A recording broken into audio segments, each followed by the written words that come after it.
Juízes, capítulo 3. Povos pagãos no meio de Israel.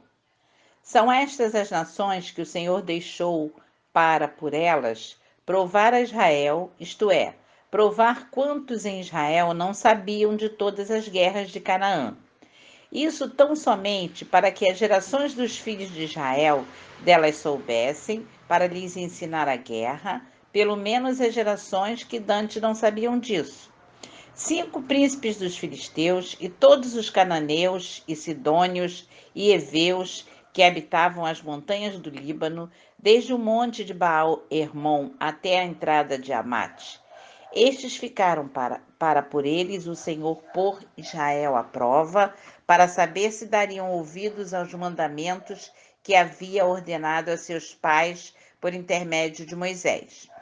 Habitando, pois, os filhos de Israel no meio dos cananeus, dos heteus e amorreus, e fariseus, e heveus e jebuseus, tomaram de suas filhas para si por mulheres e deram as suas próprias aos filhos deles, e rendiam culto a seus deuses.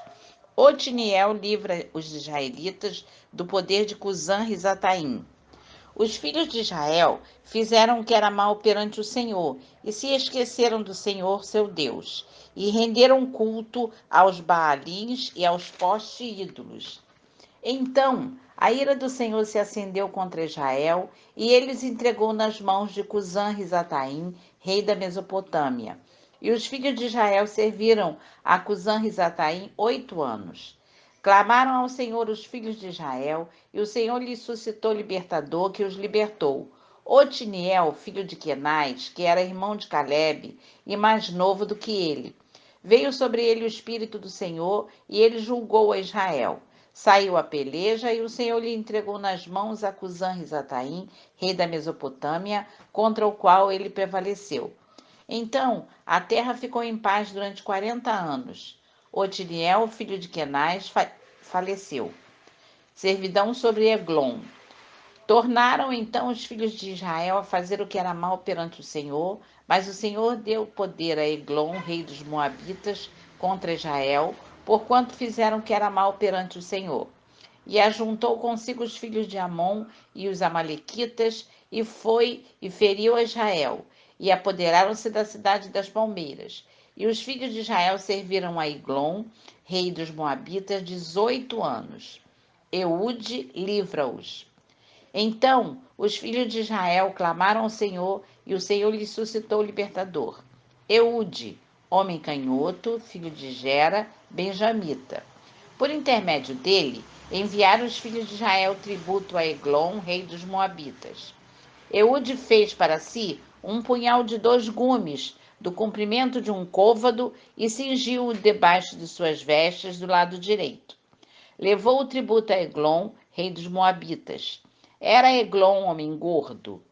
Tendo entregado o tributo, despediu a gente que o trouxera e saiu com ela.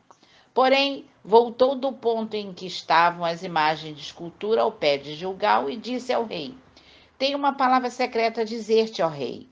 O rei disse: Cala-te. Então todos os que lhe assistiam saíram de sua presença. Eude entrou numa sala de verão que o rei tinha só para si, onde estava sentado, e disse: Tenho a dizer-te uma palavra de Deus. E Eglon se levantou da cadeira. Então Eude, estendendo a mão esquerda, puxou o seu punhal do lado direito e lhe cravou no ventre, de tal maneira que entrou também o cabo com a lâmina. E porque não o retirou do ventre, a gordura se fechou sobre ele.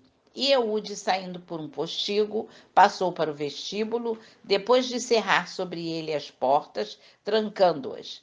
Tendo saído, vieram os servos do rei e viram, e eis que as portas da sala de verão estavam trancadas. E disseram: Sem dúvida, está ele aliviando o ventre na privada da sala de verão. Aborreceram-se de esperar, e como não abria a porta da sala, tomaram da chave e a abriram. E eis seu senhor estendido morto em terra. Eude escapou enquanto eles se demoravam, e tendo passado pelas imagens de escultura, foi para Seirá. Tendo ele chegado, tocou a trombeta nas montanhas de Efraim, e os filhos de Israel desceram com ele das montanhas, indo ele à frente. E lhes disse: Segui-me, porque o Senhor entregou nas vossas mãos os vossos inimigos, os moabitas. E desceram após ele, e tomaram os vales do Jordão contra os moabitas, e a nenhum deles deixaram passar.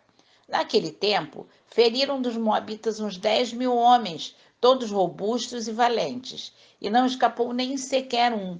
Assim, foi Moabe subjugado naquele dia sob o poder de Israel, e a terra ficou em paz 80 anos. Depois dele, foi Sangar, filho de Anate, e feriu 600 homens dos filisteus com uma aguilhada de bois, e também ele libertou Israel.